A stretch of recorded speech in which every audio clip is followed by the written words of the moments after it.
Hey guys, we are rolling into another episode. Welcome to my live show. Today I have a very popular TikToker, Australian Instagrammer. The Instagram is where I found her. She goes by Channel 21 Australia, and I'm super thrilled to have her on. So here we have the very lovely Hannah. Hi, how are you? Hey, I'm really good. How are you? I'm really good. I'm so pleased that you agreed to do this. I'm super excited. So am I, actually. I was a bit nervous, but the more I talk to you, you made me feel very at ease. I'm like, okay, I'm ready to do this. Let's go. I'm a friendly girl, and I'm not about like the gotcha moments. I literally just want to learn along with everyone else. That's, I think, what makes me different to everyone. I don't pretend to know everything. So and I'm happy to learn. Yeah, awesome. That's good, because that's why I try and absorb everything, because I think being a lifelong learner is what gets you through. Like if you just reach the end of something, okay, that's it. That's all I need to know. The world doesn't evolve for you. So I just want to absorb as much as possible. And I love it when other people do as well. It's fascinating. Absolutely. Just before we begin, guys, today's Bible verse is from the book of Romans, chapter 12, verse 2. Do not conform to the pattern of this world, but be transformed by the renewing of your mind. Then you will be able to test and approve what God's will is, his good, pleasing, and perfect will. All right. So you tell us a little bit about your history. So we spoke not too long ago, and you said that you have a very, very useless list of, what is it, masters, bachelors. Bachelor of Arts. So I always say the Bachelor of Arts. My dad calls it the Bachelor of Bugger All. But what happened is I started studying teaching straight out of high school. I did 3 years of a teaching degree and fell pregnant. And at the time, you know, online courses. Oh, are you still there? Yeah, hang on. Courses. Okay. Can you hear me? Okay. Yeah, I can hear you. Just can't see you. I might just keep talking though, just in case, because otherwise it's dead air. You're good? There we go. Now I can't hear you. No. Well, I'll keep talking while you listen quietly. Yeah. So yes, did 3 years of a teaching degree and nearly finished, but fell pregnant. And none of the universities that I was talking to were able to finish my studies externally.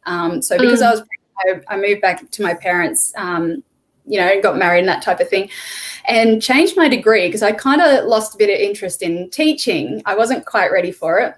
So changed to a Bachelor of Arts with majors in public relations, journalism, and marketing. So I've got a double degree, like a double major. And then I did a postgrad degree in media writing and journalism. And now my next postgrad degree is in psychology. Which I'm fascinated about, but I never wanted to be a psychologist. I'm passionate about mental health. I'm passionate about understanding the mind and everything. So it's interesting because it's all led me here, like an understanding of how the media works and understanding how journalists write and how they persuade people. It all ties in really well. So it's very much led me here, all of my useless degrees. Can you hear me now? I can. Yeah, you're all good. Okay, cool. And guys, she's also studied gender studies, so she's really full of useless information. I'm just kidding. Particularly race theory. Well, you are super educated. Definitely me being like doing this interview with you, I feel very, very inferior next to such a formidable presence. But hey, here we are. Haven't finished yet. Still got a lot to learn. But it's okay. How old were you when you had your first child? I fell pregnant at 19, had him at 20. So I got married at 19 as well. So my husband has been very patient putting up with me for so long. It's you guys have been together this whole time. That's a beautiful story. Yeah. So nearly. I wish I had sex like a lot earlier. Then I would be married with kids by now. If I had just sort of, you know, not being so Christian. Yeah. Well, my brother unfortunately got very sick of the dating pool in Australia because he found that most of the girls he was talking to were hardcore lefties. So he wasn't able to have these conversations with them without offending them, and jumped on a Christian dating website and met this amazing girl over in the Philippines. And he was supposed to go over and marry her, and COVID. So our whole family is dealing with our future sister-in-law not being able to come into the country, and my brother not being able to go and marry her. So is your brother a Christian though, or did he just go on a Christian dating site? Yeah, no, okay. No, but even regardless, he just found that the dating system in Australia, whether online or in person or anything like that, it's very difficult. So having a relationship with someone where you can communicate is hugely important, and he found her, and she's in a different country. So that's why we're fighting so hard. We need this over. So I completely agree. Are you a Christian? I feel like you are and you aren't. I am. Am I right about that? You Yes, are? you are. I am a Christian. I'm sorry. I don't mean that disrespectfully. It's just when you asked a question on your Instagram and I wrote abortion and you responded to it, I thought you would have been hardline pro-life, because I'm not even a mum and I'm hardline pro-life. And you said, you had a window. So then I thought maybe she's more agnostic. I don't know. I'm sorry. That's just that's where my head went.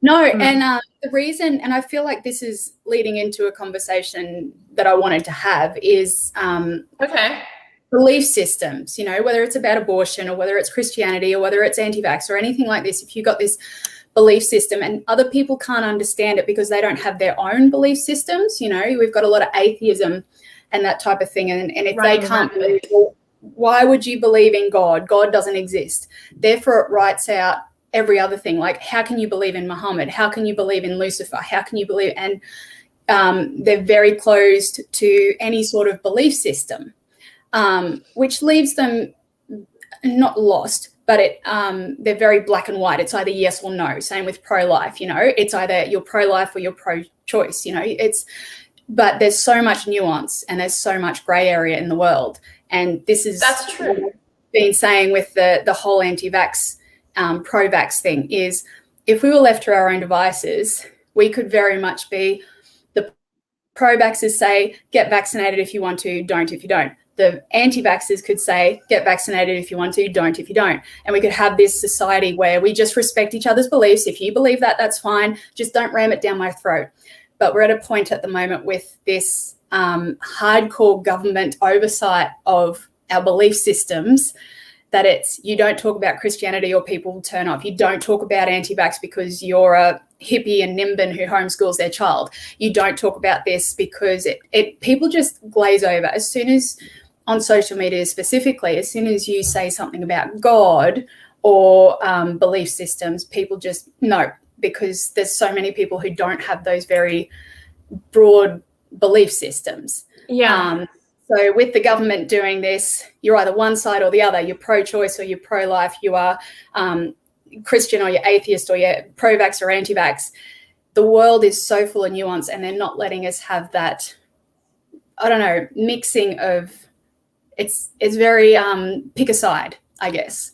And people are picking sides hardcore. I agree with everything you just said. I do think with pro-life, pro-choice, there's very little nuance because the baby doesn't have a choice, unless it's ectopic. I don't allow for that gray area, but we're not here to talk about that at all. So let's move to the chosen topic, and which is very much still very in line with what you said. So we have groups that don't really apply anymore. It's like people are still talking about the left, people are still talking about the right. Oh, like I, for example, am someone who likes to punch right, punch left, punch libertarian, punch atheist, punch fellow Christian. I don't care. If someone is doing the wrong thing, it shouldn't matter that I am technically considered part of the right or that I am technically part of the left. If I see someone saying or doing something that I find immoral, that I find to be anti what my doctrine says, which is biblical, my conscience and my heart is biblical. That's where it all lies. I will punch right, punch left, punch. You know, you have to call out what is wrong. ScoMo, Christian, he's wrong. I'll call it out. Gladys Berejiklian, Armenian, I'm assuming Orthodox Christian, wrong. Dan Andrews, asshole atheist, wrong. Like, all these people are wrong. Yeah. I'm going to punch any way I want. I don't consider myself part of the left-right spectrum. I don't think that's relevant anymore. It's right or wrong. Satan versus God. That's all it is at the moment. And so that is the conversation. Why is it, do you think, that the masses right now and so many Australians are complying? I don't wear the mask. I won't wear the mask. I refuse to wear the mask. I don't care to wear it. I walk down the street. People stare at me. I don't care. What do you think? Why are so many people in this country, Aussies in particular, who in the 50s, 60s, 70s would not have complied, but 80s, 90s, 2000s Aussies, I feel like that's where the social engineering kind of changed. What have you noted? Tell us. Teach me, enlighten me. All right. So speaking of what have I noted, I've got notes in front of me of all of this sort of thing. Go. What is that? I would say why. Okay. So the first thing I wrote down was cognitive dissonance, right? And it's not so much that every single pro-vaxxer 100% believes in this vaccine. They don't. There is a lot of people who are going along with the vaccine, the masking, the mandates, the lockdowns, just because of cognitive dissonance. So to explain that, cognitive dissonance is the anxiety that you feel, the way that you alleviate the anxiety that you feel when your actions don't align with your belief system. So this is coming back to belief systems. So for example, you are a highly accredited journalist who loses their job at the New York Times or whatever, and you have to go and start working for a absolute trashy gossip mag, and you know that this is rubbish, you know that you're poisoning the minds, you know that you hate your job, but to alleviate that anxiety between, I know that what I'm doing is wrong, but I need it to support myself, you alleviate it by going, well, I need a job, right? Or I need to support my family, or I need to do this. The cognitive dissonance that some people are experiencing at the moment between, I don't want this vaccine, I don't believe it's effective, but I'm going to do it, to alleviate that anxiety, the reasoning and the excuses that people are saying is, oh, but I need it for my job, or I need it because I'm doing the right thing for the community, or I'm doing it because I'm protecting the grandparents, I'm doing it because of these reasons. And they're all external reasons. There's not that many people out there that are alleviating that anxiety by saying, I'm doing it for my health. So all of these reasons that people are choosing to go and get the vaccine, even though they might not believe in it, are reasons that the government has supplied them, that you must save grandma, you must protect your children, you must do it for travel or your job or all that kind of thing. And it's that pressure. So they might not believe that they're saving grandma, but it helps alleviate that anxiety. So cognitive dissonance is a big part of it, is they might not believe it and they might not agree with it, but they're going to do it anyway. And this is the reason why. So we see that a lot. Another one is ego. So standing alone in a crowd is not fun for anyone at all. And I know this. I'm sorry. I will interrupt. Do you know why I know this? Because I am always the outcast. I am always the one who among my friends was always the outcast in high school, because I stood for something a little different to them. In any group, I always end up becoming the outcast. Not always. That's just a stupid thing to say. That's not true. I have many friends, and I'm still friends with a lot of my high school friends. But it has occurred that usually the group is wrong and I stand out alone in the narrow path. And that's when I realized I'm the Christian and they all agree on the collective things. And I'm like, okay, I know I'm in the right because God is on my side. And so what you're saying about the crowd and the one being out, it's usually the singular person in the right. Usually. Not always. Not always. I didn't say always. I said usually. Yeah, usually. Yeah, I think, when it comes to Christians, there's many Christians at the moment that feel, I feel like we've got this battle of the people that are pushing this vaccine so heavily that they believe in it. They think they're saving the world. They genuinely believe that they are on the right side of history. They want to save the world, and they're so angry at us that they're like, we just want to save you. Please just do the right thing so that you can survive. But us on the other side, we see all the other data and we're going, please, we're trying to save you. And both of us have this strong conviction that we are right. And both sides might have the conviction that God is influencing, them. So I don't think it comes down to whether you're right or wrong. I feel that there is I don't know about an awakening, but a more clear look at the world when you have got that more logical side as opposed to that emotional one. And I feel like the pro-vaxxers is very emotional and fear-based, whereas we, as a general rule, again, not all of us, but we're more critical. Yeah, very critical. And that's why we can sometimes come across as cold, because logic and emotion are so, so not even opposed, but they don't mesh well together because emotion overrides logic. So it's always going to win out. So your thing with your ego is like, no one wants to stand alone in a crowd at all. And doing the right thing. You want to feed your ego by people recognizing that you are doing the right thing, that you are protecting others. You want to be, it's virtue signaling in the extreme.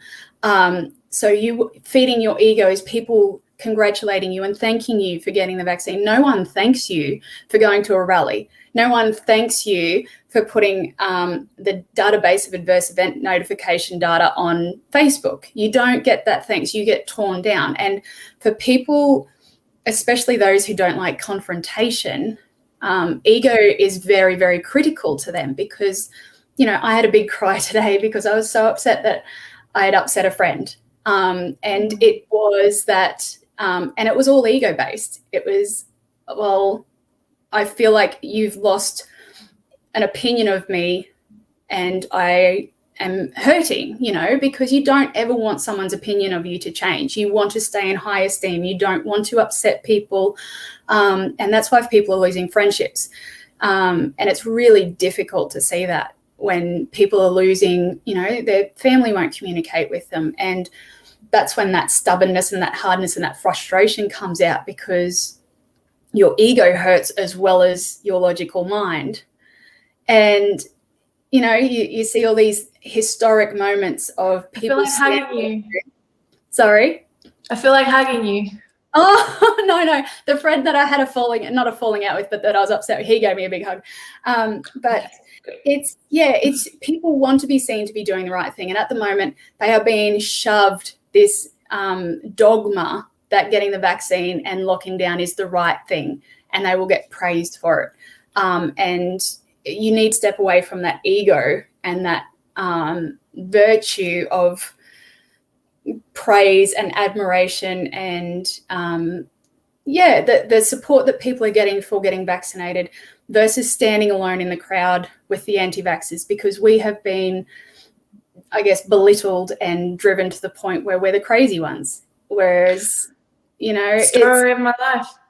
Well, I think they've been priming us for it for the last decade. It was the, no jab, no play. And they always associated the anti-vax parents as, uneducated and living out in the woods and, they can't support their family and all these terrible things that they've dirtied the word anti-vaxxer to the point no one wants to be associated with it.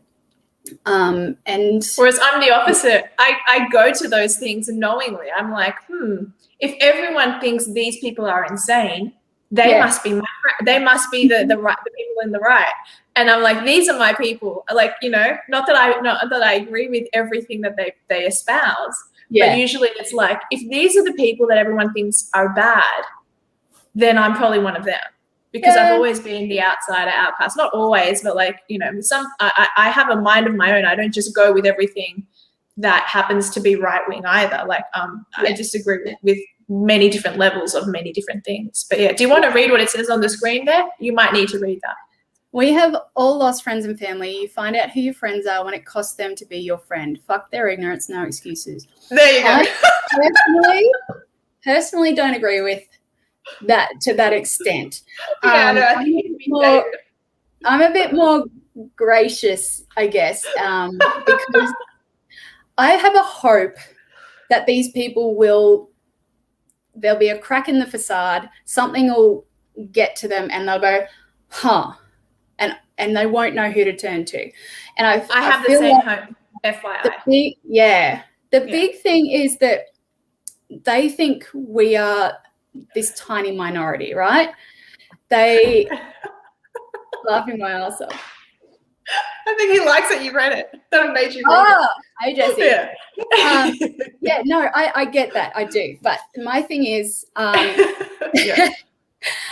so going again back to belief systems, if someone has spent their whole life believing that the government has their best interest at heart, sorry. So anyway, if they believe that the government has their best interest at heart and they have done the right thing by getting vaccinated and they're trying to get their friends vaccinated and they've convinced their mother to get vaccinated and they're doing the lockdowns and all this, if you crack that facade, their whole belief system crumbles. And so they're trying to confirm that what they've done is the right thing, so they're not going to be looking to have their whole view of the world tarnished. But for the few that actually accept that, okay, I'm going to have to rethink this. I've seen this data and it makes sense. I'm going to have to reevaluate everything. They're going to need someone to turn to. And if we've just gone, sorry guys, fuck you, we tried to warn you, it's too late now, you're going to see this huge mental health crisis of people just spiraling out of control because they thought they were doing the right thing and then they found out that everything was wrong and now they've got this stuff in their body that they can't control and they don't know how to deal with life. We need to be the compassionate side going, okay, guys, here's how you move forward. We did try and tell you, but we're not like, no, we're washing our hands of you now because you didn't listen. Don't point and laugh. That's just petty. That's just unnecessary. And also they become ill. Like I found out about a family member who got it done. Ooh, my heart, it broke because this is a person I love and that like this whole half of my heart belongs to this individual. Mm-hmm. And I was bawling my eyes out and I then got a message later that same day and they said, you need to delete your video about this family member that we spoke about. You need to just trust the experts and you need to never mention it again. This is my family. And I'm so sad because in my head, I believe the research that is done by independent researchers and doctors that are not approved by the government and the CDC and VAERS and not VAERS, but yeah, you know what I mean? Yeah. TGA. TGA, thank you. In my head, I'm like, that individual may die in 2 years because that is what we're told could happen. And I feel like fear is the big thing. And I kind of, I'll go into something else soon, but fear, like I said earlier, it overrides everything, and we don't want to be putting fear into people about getting vaccinated. Oh, you'll die in 2 years. Oh, you'll get sick and all this kind of stuff, because people have this thing called optimism bias where good things are more likely to happen to them. Like I'm more likely to win the lotto than anyone else, and bad things happen to other people. Like, oh yeah, there's adverse reactions, but that's 1 in a million. That won't happen to me. So it's this optimism bias where we see the world as better things happen to us and the worst things happen to other people. So if you're telling someone, if you're just going, look at this data, you're going to die, look at all this stuff, and you're scaring them, that fear is going to make them not want, they'll switch off because you're pushing them too far. You're building up that fear and they're like, no, just stop. You're so right. You're so right. So we've got to do it gently, and we've got to do it in a way where if they come around, they've got a community. And I know for a fact that, you see it on Instagram and I've got it on TikTok, and there's trolls and there's haters and there's all sorts of stuff, but there's also a very strong community of people who want to support you and they want you to succeed and they want you to stand up in yourself and let go of the fear. And it's just, we need to remind people that if you do happen to have questions, come and ask us. We're not going to scare you. We're not going to tell you that you're going to die in 2 years. We're not here to tell you that you're magnetic or anything like this. A good majority of us just want you to just think critically about your health. And there's this problem with, and I did this on my live this week, was self-responsibility is such a huge thing at the moment. And we've kind of manifested this blame culture, this huge, immense blame culture where someone is always responsible. This litigation, you sue someone because you trip on the footpath, you sue someone because something. We never used to track who we got the flu from. We never used to blame, like we'd get annoyed if Karen in the office came to work sick and then we got it and our kids got sick. Yeah, we'd get upset. But we've never had this hatred and this need to blame someone for our illness. And I feel like the lack of liability from the vaccine manufacturers has caused a lot of internal dilemma for people, because they're not willing to inject something where if something goes wrong, they can't blame anyone. You know, they can't blame the manufacturers, they can't blame the government, they can't blame the doctors. You know, they've removed all liability. And everyone blew up when Scott Morrison said, you know, someone said, well, if someone dies, who's responsible? And Morrison goes, well, you've still got the right to make your own health decisions. You know, you're responsible. And I agree with that. That's true, but he's stuck us in a corner, that he's horseshoed us into a corner. So it's whilst you and I agree with what he's saying, it's very. Anyway, keep going. No, that's right. I am getting to. Sorry, you made me mad when you mentioned ScoMo. A lot of people do that. They're like, no, like he's backing. Like, you're not giving us a choice. We have to do it, so you're to blame. Well, you know, you are responsible for your health choices. Now, the choices are shit, like plain and simple. The choices you've either, you know, you're either, no, I'm not going to say it to you, but, you know, you're either rocking a hard place. So it's carrot, nothing, incentive stick. There's no carrot. It's just a stick. There's no, oh, if you do this, you get your carrot. No, it's just like, you know. No, so, isn't the carrot $300? Isn't the carrot like all of these shitty things? $300. You might die. You might lose a limb, but $300. People who have lost everything, $300 is a lifeline, you know, and they might not care about, they might not know about the adverse reactions and think that it's great. So you've got this rock and a hard place where the choice is you either get vaccinated or you lose your job, right? You get vaccinated or you can't travel. You get vaccinated or you can't participate in society. You don't get a vaccine passport, you can't go to a cafe. And the vaccine passport, digital ID is the end goal, 100%. If you haven't researched that, it's crazy. But oh no, I'm aware. Yeah. Keeping to the vaccine stuff, you have this ability to choose still, right? Sure. You've got the ability to choose not to get vaccinated and prepare for unemployment. You've got a decent amount of time to know that my job is at risk because I want to protect my health. How can I get prepared? Can I start a business? Can I start selling some stuff? Can I start saving some money? Can I start planting seeds so I can feed my family? Can I start stockpiling food? Can I start paying my mortgage off in advance? How can you prepare for that moment where you're put in the position of it's either the vaccine or your job? And it's getting crunch time for a lot of industries like construction in Sydney, aged care, all that kind of thing. They don't have the time. So they're a bit harder. So you've got this, it's a choice. You're still saying I'm choosing my health over my job, right? And then you've got the other side where you choose the vaccine.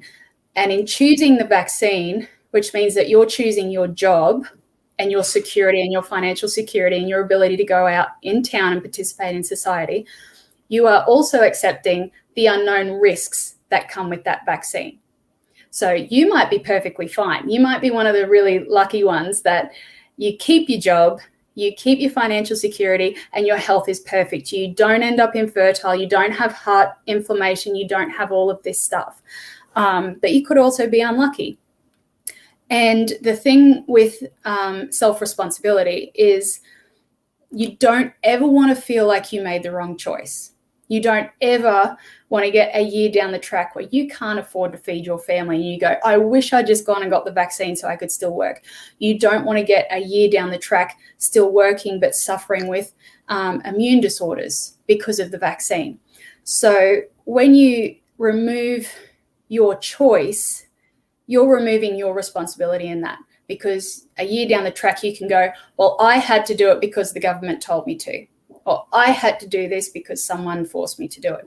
You can justify your decision by assigning blame elsewhere. And this is why people are really, really struggling, because they don't want to read the data, because they don't want to have to make that choice. If they know the data, if they know that they're going into this vaccine knowing that so many people are struggling with all of these long-term effects, then they're making a choice to ignore that, and they might regret it. Whereas if they bury their head in the sand and don't listen to anything, and don't listen to anti-vax and report everything that they're seeing and say that their friend's an extremist, they're removing that knowledge, and can therefore go, well, I didn't know and I was told to do it, therefore it's someone else's fault. So that, I think, is why we're seeing so many people just, nope, don't want to hear it. So anyway, that's my big long spiel about the collective, why so many people are struggling with waking up. You've put a lot of perspective on it, and you've added context to it that perhaps a lot of us are too extreme with sometimes. And like and I actually wrote something on Twitter recently that is similar to what you said. It was a commentary on white nationalism. It was basically, hang on, it'd be better if I could just read it, because then I'm just going to misquote it. But basically, it's what we love to do. We love to deflect. We don't like to take any accountability for anything that we've personally done. I didn't write this particular status for any particular reason. I just felt like it was something that just came across, like things white nationalists say. Black people need to stop blaming us for owning slaves. It was our ancestors over 300 years ago. Also, what white nationalists say, blame the Jews for everything. Cognitive dissonance. Are the parallels there not recognized? Like, that's what I wrote. Yeah. And I think we all do it on some level. It's just at the moment it's all C19 related. Yeah, well, like you said, it's blame someone else. You know, we're not getting out of lockdown because no one, like people, the anti-vaxxers aren't getting vaccinated. We can't travel because the anti-vaxxers aren't doing this. We aren't able to get out of lockdown in Sydney because Western Sydney is being stubborn. No, it's when you know what the end goal is and the reason that we are being stubborn and the reason that we will not be vaccinated, that's when people come around, because they've just been fed this lie and this propaganda to say that, you know, oh, they're just being stupid. Well, if you actually took the time to speak to us and say, where do you get your data from? And I did it today with a workmate. She said, oh, you know, my husband's going to go and get the vaccine. I said, yeah, if he's decided that he's done his research and he wasn't just told to do it by his doctor, he wasn't just told that he should go and do it. I said, if he has done his research and he fully believes that it is in his best interest for his health, I am absolutely happy for him, because he has made an informed choice. And I said, but on my side, my informed choice means that I want you to have a look at the database of adverse events, you know, the side that you're not seeing. It's not, I don't get my information off Facebook. And I very delicately took her through the database of adverse events, because for someone seeing that for the first time, that is shocking. It really is. Seeing that the TGA has all of these deaths associated with Comirnaty and AstraZeneca that they didn't know about because they weren't told. It is actually shocking. And I don't know how she felt about it. And I had to keep reminding her, I'm like, I am not showing you this to change your mind. I am not showing you this with an anti-vax rhetoric. I'm not here to convince you that you are choosing the wrong thing. I want you to see that this is the data that my side see, and the reason that I'm so heavily invested in fighting for our children. And I would like you to see that before I lose my job and you think it's a good thing, you know? So I think it's a bit of a easy approach to waking people up, because you can't wake someone up by screaming at them. It just doesn't work well. No, it doesn't. So I think I was there 5 years ago. Yeah. You know, when you become red pill, you become passionate, and you start trying to involve other people in the things you're passionate about. They're not there. So don't talk to them about it. Like I learned that many years ago. I don't do that now. Sorry, keep going. No, you're right. I've got this tagline on my TikTok, and a lot of people ask about it because it says, "If you know me personally, please leave." And they go, why do you say that on TikTok? Like, that's really rude. I said, no, it's out of respect. It's out of respect for sure. Yeah, I said I have a huge amount of respect for my friends to have their beliefs, and I don't want them coming on here, watching all my stuff and feeling like I'm ramming it down their throat and then being scared to tell me something that doesn't align. You know, I don't want people to be scared to tell me I'm booked into my vaccine. I just want, if people are interested, go and look for it. But I'm not putting myself publicly out there. I don't post on my personal Facebook or my personal Instagram the stuff that I do on Channel 21, because if they're interested, come and find it. You know, it's very hard to, and that's why I try and make my content very logical, because if you go into emotional, you get the emotions of the other person up as well, and they get their defenses up. So if you come in with a, you know, even something simple like, oh, isn't it strange in Victoria where you can't go and visit your mother, but you can go to a brothel? And they go, yeah, that is a bit weird. You know, if you get them thinking, it can sometimes break through that fear factory. So that's, the whole, if you know me personally, please leave, is a respect thing, which is. I wish I had thought of that years ago. Yeah. So, but anyway, I think that's all my stuff. Like I've covered most of the notes that I thought of with your questions, but I think it's just a very, I don't know, the fear factory overrides the logic, and we've got to very, very gently and very compassionately say there is a community on the other side, and it is much bigger and much more generous than you are aware of. It's not people in Bankstown screaming at the Sydney protest rallies. It is punching horses. Yeah. That didn't happen. I was there. Yeah. No, and I was at the Brisbane one, and it was such an uplifting day. Everyone left feeling like we've just communicated with people with smiles, and it was joyous. Like, it felt like community. And, you know, it's not a hateful thing. And I just want people to know that if you're questioning it, there are people on the other side that are willing to go, okay, let's walk you through this gently. Let's prepare you for what's coming if you choose to go on this route, because people don't like confrontation, and they know if we start telling them don't comply, don't sign in, don't wear a mask, they're going to have to deal with confrontation, and a lot of people aren't cut out for that.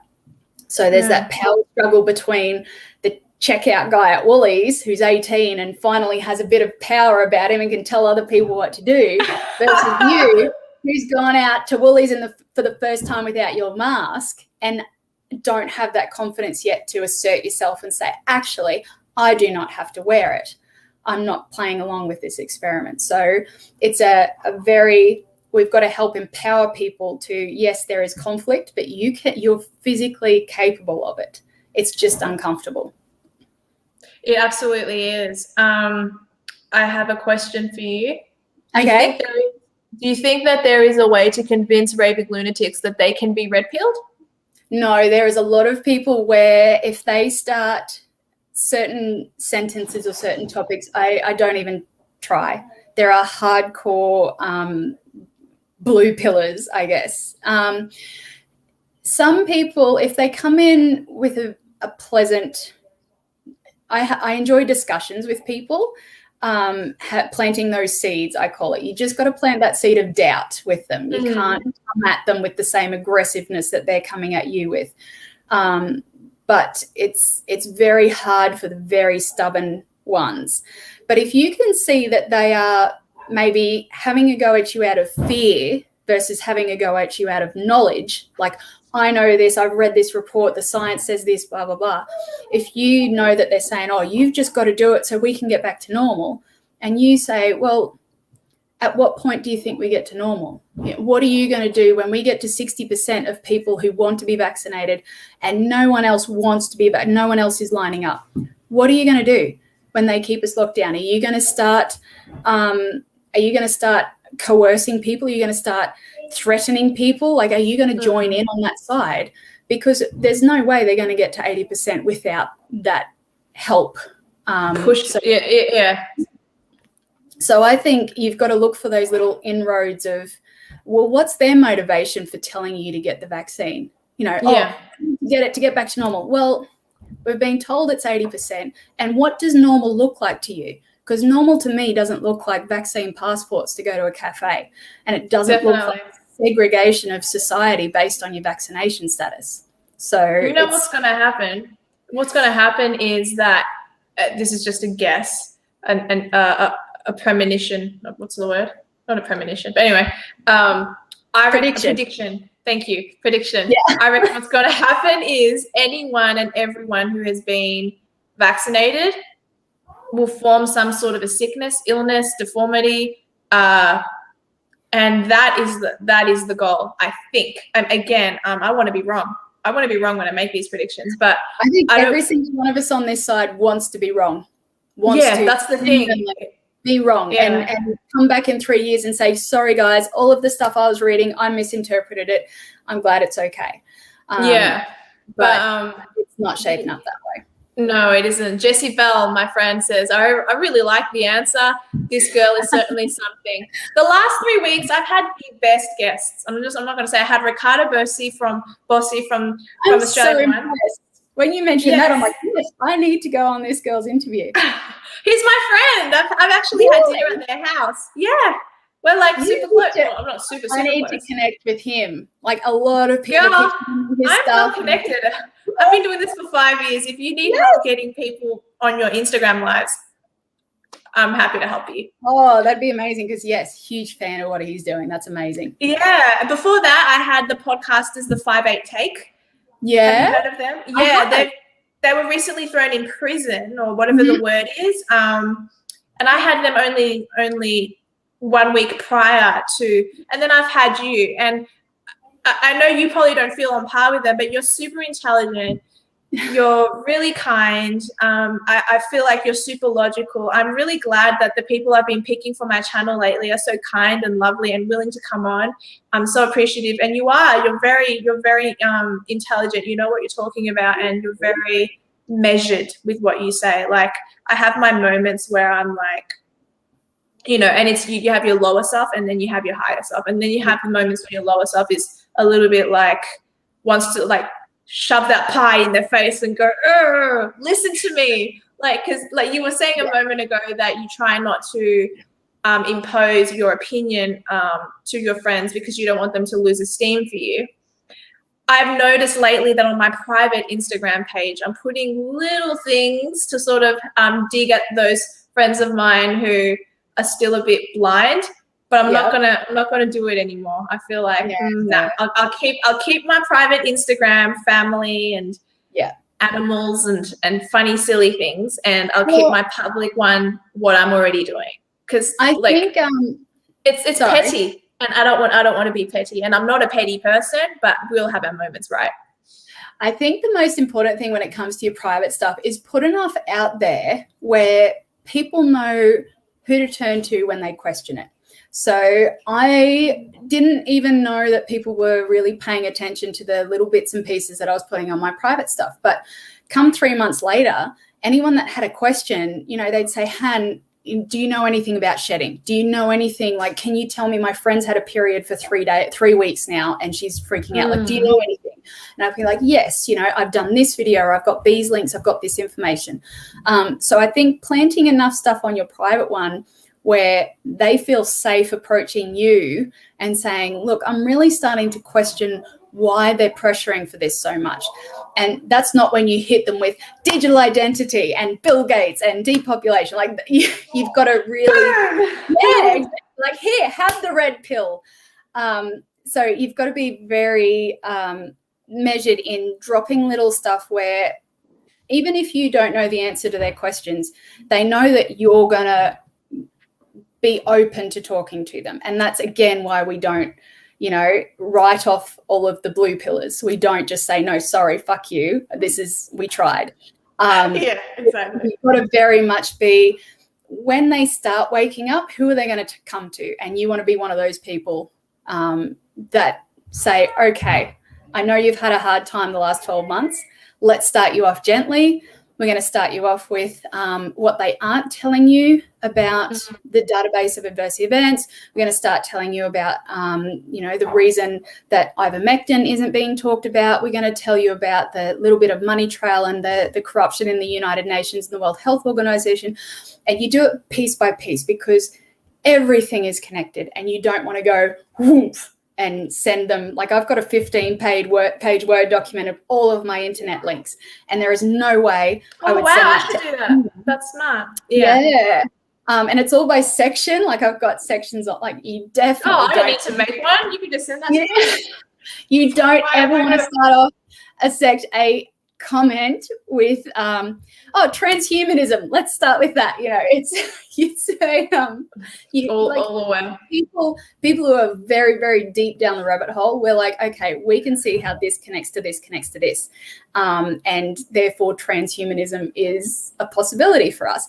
But if you are starting out and you go, oh, you get the vaccine now, then you're going to get a microchip, and then they're going to control you, they'll just go, no, I'm going back on the blue side. So it's a very gently approach. No, I agree. And as lately, my high school friends who have backed away from me, I still have a couple of them left. I never understood what it was that I did wrong, because I didn't actually do or say anything wrong. All I did was have too much enthusiasm, too much, oh my gosh, this, and oh my gosh, that, and feminism this, and immigration that, and abortion this. It was mainly abortion that I think turned them off of me, and pedophilia this and pedophilia that. All of these things, and they backed away from me very slowly.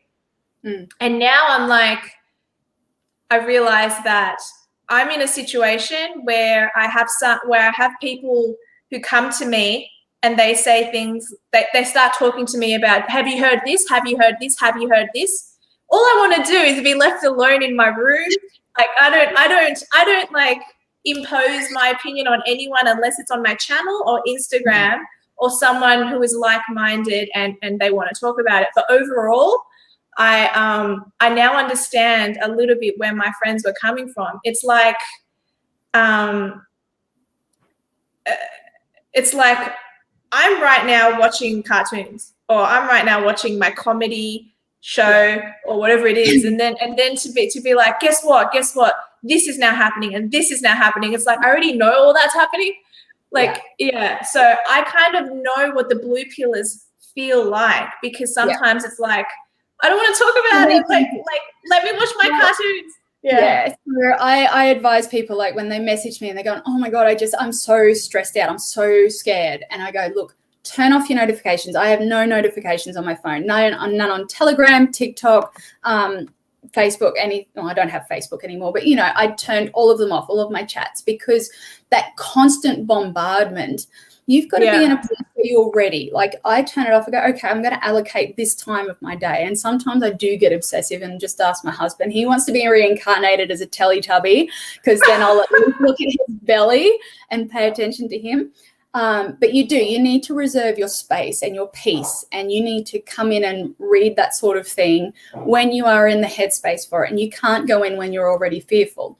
So that mental preservation of your sanity is very, very important to me. And the other thing is my dad laughs about being called pothole.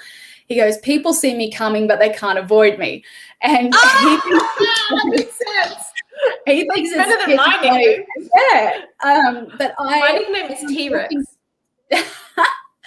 When little hands. I always, if I start talking to someone, I've gotten in the habit of saying, do you want to hear about this? Can I keep going? Because I can start at vaccines and chimpanzee adenoviruses and end up at Nazis and a lot of Ukraine famine. And I have to stop every time change. I'm going to, okay, I really need to talk about the Nazis, but do you want to hear about it? Do you want to hear about how they're linked? And some people do go, yeah, not today. Like I need a break for a minute. I'm like, okay, yeah, no worries. We'll talk about it later. But some people, how did you jump from this to this to this? And I'm like, Well, since you asked, but I have really, really tried to get in the habit of asking permission, because that's one, polite, and it's that foot in the door and saying, look, I would really like to explain why I feel about this. Are you open to hearing it? And that gives them the opportunity to show me that they have no interest in hearing the other side, or that can show me that, okay, I might have an opportunity here to share some information and prove why the other side isn't so bad. Yeah, there's a question on the screen there. You're getting so many compliments, by the way. Like, really? I've been choosing my guests really well lately, and when I see the commenters, I know that I've done a good job. I'm so jealous I can't see them, but I will answer this. How do we live in a world where vax passports become mandatory? Do we form our own communities and exclude the vaxxed? It is very much getting to the point where this could be a reality. Thankfully, though, the tipping point for vaccine passports is 70%. So at the moment, the government is really pushing small businesses to implement this. They're really trying really hard to get small business on board to play the game for them.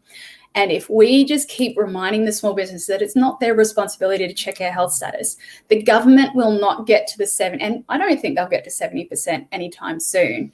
No. Because that's the tipping point. And Bill Gates on ID 2020 has this video called How to Reach the Last 30%. And that was back in November 2020. So he acknowledges that 70%, if you get the majority of the community on board, you can leave the other 30%, the proletariats, the proles, if you've read 1984. So the proletariats? Proletariats? I can't remember how it's called. Proletariats? I think that's what you meant. Yeah, sorry, keep going. No, you're all good. So, if we just keep, and as much as it's going to frustrate the people who just want lockdowns to end, they just want to travel again. Even planting seeds like, well, they've already told you the borders are staying closed till 2023. Why are you getting a vaccine now if you cannot leave the country until then? What's the rush? And then they go, oh, we need it to stop lockdowns. I'm like, okay, they've told us that lockdowns are going to continue until 80%. Why the rush? And we go, okay, you need to look at what the government is trying to implement here, because it is not about health anymore. So I feel like we are definitely moving towards a more community-based. A lot of people are getting out of the city. And the whole reason I started Channel 21, I don't know if you know, but is if they start... Oh, okay. So I've got this belief that... not a belief, but an understanding that they're going to go after the internet, our power grid, our food supplies, anything like that. And we're seeing it in Sydney, where you can't do online Coles shopping because the payment systems are down, or they run out of stock, or the army's dropping off food. And so if the internet gets cut out and we lose our communications, or there's a cyber attack on our phone systems and we can't communicate, we're going to rely on government radio, and we're going to rely on the military driving around with their loudspeakers on. And I said, okay, if this happens, I will be on Channel 21 on my little UHF radio with a 10-kilometre radius. I said, cool, get on Channel 21. Let me know that you need water. Let me know you need rice. Let me know if I can come and help with your kids. It was that building of a community, whereas if everything goes to shit, you still have someone that you can reach out to. So that was the point of Channel 21. And everyone's going, if you got this radio... You're such a blessing. You were sent by God. I said, people are going, if you got this radio or went on this band, you'd reach further. I'm like, no, the point is that if we can't move more than 10 kilometres because of lockdown, we need to be able to reach people up the street. We don't need to reach people in other states. We need to look after our community, and we need to support those who are unprepared and who are so scared because they've got no running water, they've got no power, they've got no phone, they can't communicate with family. So that's where Channel 21 came out of. You're wonderful. That is fantastic, and that's a good origin story. I have. Do you have a time cutoff? Because there's a couple more questions from the audience. Yeah. I just talk too much. That's the problem. I'm going on for 20 minutes and an hour later. You're fine. I'm loving this, and I'm excited to pick my next guest. I feel like all my guests should be from Instagrammers coming onto my YouTube channel, because this is really good. The movie Grey State by David Crowley is what is happening right now about who the real people are running this shit show. Have you seen it, and do you agree? I have not seen it, but I do But it believe sounds like we agree. predictive programming is such a huge thing. So even you look at books through history. So we've got Brave New World. We've got 1984 Animal Farm. All animals are equal, but some are more equal than others. And then you've got shows, or movies. You've got Divergent. You've got Hunger Games. You've got The Handmaid's Tale. You've got all of these dystopian movies where they're programming you to accept that this could be, it's all under sci-fi. You see all of these lead-ins, and what you were talking about earlier with, Christianity and belief systems is, I believe that they are trying to make us accept that Lucifer isn't to be hated. I will not watch the show Lucifer because I don't want to like him as a person. Like, they're trying to make him likable. I'm like, I will not participate in this. You're so not smart. Yes, I agree with that logic. Yeah, you're so. Oh my gosh! I don't want to hug you just because you're awesome. Well, I struggled really bad because I love Archie comics. I loved Archie and Jughead, and I started watching Riverdale, and I'm like, why are they making this dark? And I didn't get it. And it was, Moose was a homosexual, and nothing against homosexuality, but I'm thinking, why have they flipped the script? And the more it went into it, and then they had the Skull and Bones Society, and they had this secret society, and they had this like horned God thing that was haunting. And I'm like, this seems like predictive programming. Like, we're trying to make secret societies acceptable. And then Sabrina the Teenage Witch. I love Sabrina. And they turned it really dark. And she was, daughter of Lucifer Morningstar. And you're talking about the reboot. Yeah, the reboots. The reboot, not the not the original. The original was great. It was bad TV though. Like, when you watch it back now, you're like, why did I like this so much? It's so corny. Yeah. But yeah, so the reboots where they've just brought in so much of this programming to make you believe that evil isn't evil. Evil is actually acceptable, Sabrina reigning in hell. You're like, yeah, go Sabrina. And you're like, wait, you've got to, I have real issue with normalizing that sort of thing. And I agree. I feel like Brave New World, and there's so many examples of people that knew how society could end up. And I feel like it's very much heading that way. But I'll have to jump on and see what that other one that person mentioned was. But predictive programming designed to create mass apathy and mass amnesia. Done by the elite, however, it is a majority of people comply willingly. No.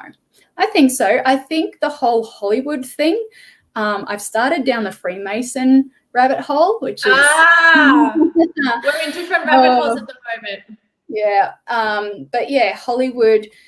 It's just, they put stuff out under, it's just science fiction. It's just, horror. It's just, and people idolize Hollywood.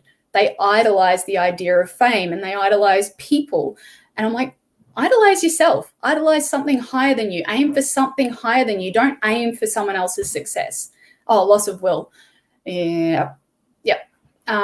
Definitely. So it's, I don't know. I used to be really into celebrity culture, and I just can't do it anymore.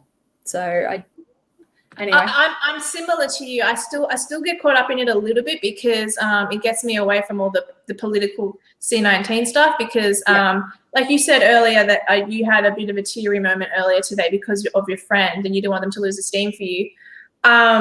That's happened to me too many times now because of my political leanings, and I actually have a cry most days now. And I'm not someone who suffers. Therapeutic. Yeah. Sorry.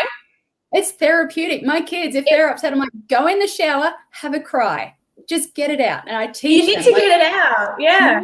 And especially that fear, because having a good sob in the shower just alleviates that stress and that fear, and you come out like, okay, I can deal with the world now. Yeah, it's like the reason I'm getting teary most days is every other day, I should say, because it's not every day.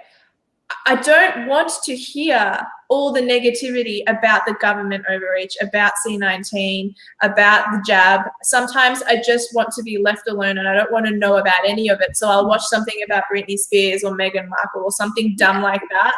Yeah. I mean, bear in mind, most of my days on the computer I spent watching clips from The Nanny or like watching cartoons that I watched as a kid. I'm rewatching now. Like that's how I'm spending most of my days when I'm not at work. Yeah. Or I'm cooking in the kitchen or I'm going for a walk. But I think crying actually it is therapeutic. You're not wrong about that. And I never did that in the past. It's this whole thing. If I'm crying every other day and I don't have a mental disorder, I have anxiety, but I don't call that a mental disorder.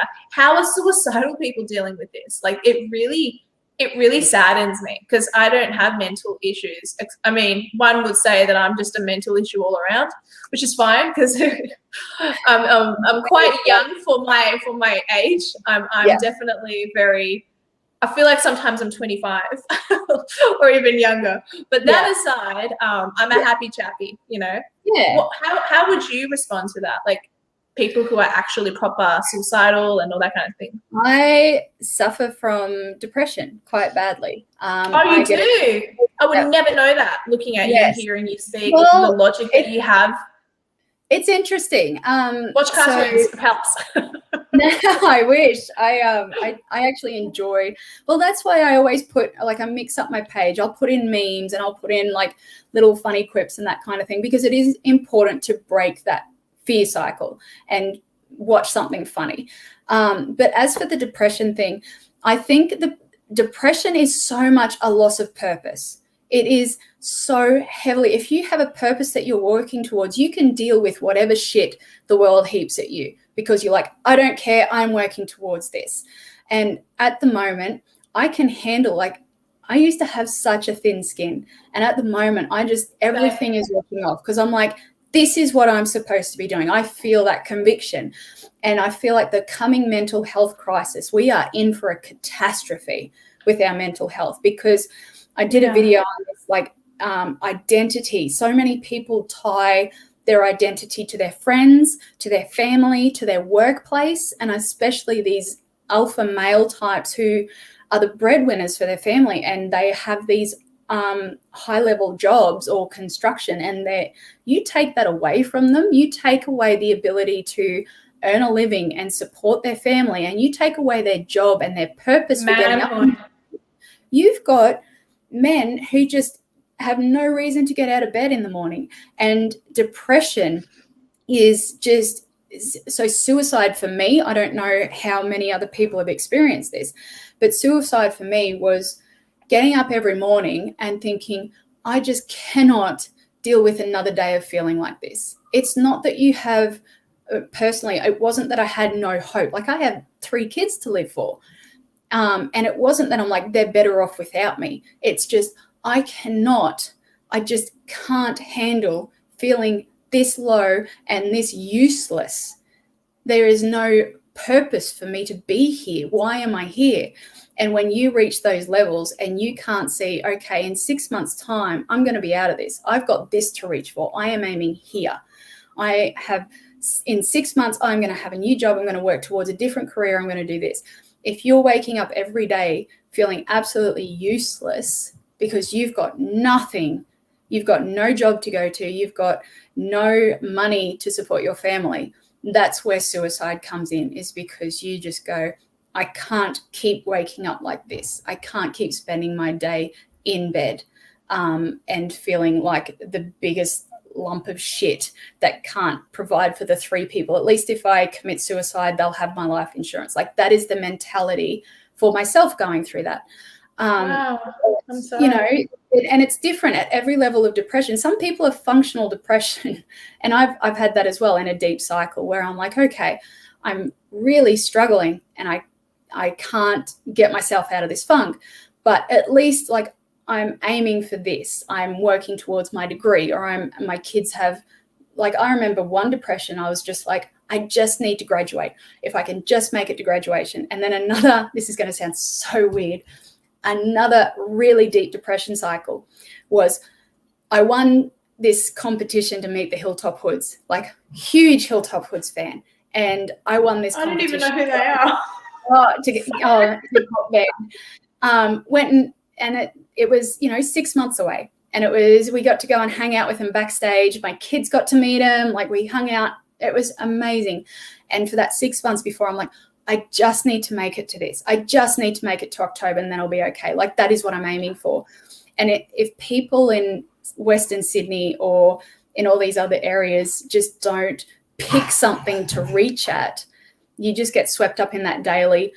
I can't spend another day like this. And I'm praying that people, like, if you're in that situation where you're going to lose your job, or you've lost your job, or they're mandating vax, or anything, your business is going under, just find something to aim for. Like, if your business is sinking and you can't fix it, you can't pay your staff, you're like, okay, what can I do today to make sure that in a month's time I am a hell of a lot better than where I am now? So that's my advice for the people feeling suicidal or depressed or really, really struggling, is set a goal. Set a goal. Like, if you've lost your job, go, okay, might be time to go and start that degree in this. Like, unis are going to be obsolete soon anyway. I have a real trouble with the institutionalized universities. But completely fair. If you want to change your careers, if you lost your job, look at it and go, well, I didn't really actually like it. I've always wanted to do this trade, or I've always wanted to change and do this, and start chasing a passion. Or if you lost your dream job, go, okay, is it time to start a family? Is it time to, not that starting a family. How do we start a family right now when we can't really meet people? You know what? Yeah. When we get the bread lines with the water that the military will give us in a couple of, just can meet a hot guy in line. That's it. Go and bang behind the military tank and come and build a baby. That's funny. All right. Any more comments? Do you want to wrap this up, or you want to keep going? Yeah, let's wrap it up. No, we can wrap it up if you like. Dark Helmet, it's not a question, but it is an interesting comment. I'm not suicidal, but if you gave me a pill to end it, I would, no problem. I'm always curious when I read stuff. Yeah. I don't know. It's you can get in a place where you're just apathetic. You're just like, you're indifferent to the world. And that's most Australians. They are apathetic. They're like, we've been socially engineered out of how we were, which was to, Aussies didn't listen to the government. They were like, F off. Now it's not F off. It's okay. Yeah. So it's I don't know about end it all, no problem. Maybe it's just the lack of excitement. Like, right now, I just feel this strong purpose, and it's helping me get through all of that too. Yeah, exactly. With my Instagram, maybe this could be for someone as well. Like, this sort of thing is empowering. These kinds of discussions and these communities, and putting content out and having people reach out and say, thank you, you've made a difference. This is so empowering. So if you've got no purpose at the moment and you're hating the government, make a TikTok, make an Instagram, start putting stuff on Rumble, start doing interviews. Like, give yourself some form of outlet. It's not for everyone, even if it's just memes. I recommend that. So anyway, great. Great interview. Honestly, my last couple of guests, everyone has loved. I clearly have something's clicked in me. I'm picking such great guests because I'm getting such good reactions from everyone. Everyone loved Diogo from the 5-8 Tech. Everyone loves Ricardo Bossi. I had Evelyn Ray a couple of weeks back as well. Do you know who that is? No. Former police officer, blonde girl. Wow. I'm sure you've seen them before. Yeah, I'm sure I would have watched something. You would have. But no, my point is that I'm really, really pleased with my pickings lately, and I'm just excited to figure out who I'm going to have next week. Actually, I think I already know, but like, I'm so pleased that you came on, and you're so right. Everyone, listen to her advice. If you're feeling defeated, depleted, whatever the next goal is, give yourself a goal. Maybe you can start losing weight now. Maybe every week you guys can, for those of you who think you're not fit, I can't even touch my toes. That could be a goal of mine. Just try. I really can't. Like, I get it. Yeah. Like, something that little can, it's the simple things in life that make you happy. Today, I made pancakes. I sat outside, got myself some vitamin D. in this lovely little backyard that I have, with this courtyard of this house that I'm living in. And I was pleased just doing that. And I read a couple of Bible verses. Yeah. That made me happy. Like little silly things like that. Reconnecting. Yeah. Yeah, that's fun. That's good. Well, guys, I think we're going to wrap up and finish right now. Hannah, you have been a pleasure to interview. Everyone, she's on Instagram with the Instagram account of the same name. Allegedly, you have a TikTok. I do not know you from TikTok, but the link to your Instagram is in the description box. Oh, here we go. Thank you. Thank you, Pub Test. Oh, this is her Instagram. Yeah, he's just popped it right up there. Awesome. And I've got that thing on Telegram as well. So if anyone's moving across to Telegram, which is a great little communication. The Russians. We can trust the Russians. Well, I've got a Huawei phone. Everyone's like, well, yeah, why are you so worried about your privacy with the digital ID? You've got a Huawei phone and you post on TikTok. And I'm like, different, I'm using this for a purpose and this is tracking. Like it, I have virtual shield on my phone. So I have a VPN constantly on my phone. And I'll follow you. I didn't know you had a Telegram. Send me your links right after we finish up now. I will post them in the description box below. I'll add you to my, we can share each other's stuff on Telegram as well as on Instagram. It's good to have one secret platform and one like more mainstream platform. Instagram is my more mainstream platform and Telegram is my lesser one. But we're going to have to grow those. So, it's good. All right. Thank you so much, Hannah. You're awesome. Thank you for the invite. You're awesome. I love you, and I can tell my audience really found you impressive. So I will let you go, and we'll keep in touch. Definitely. Thank you. Okay. See you, everyone. No worries. See you later. End the broadcast now.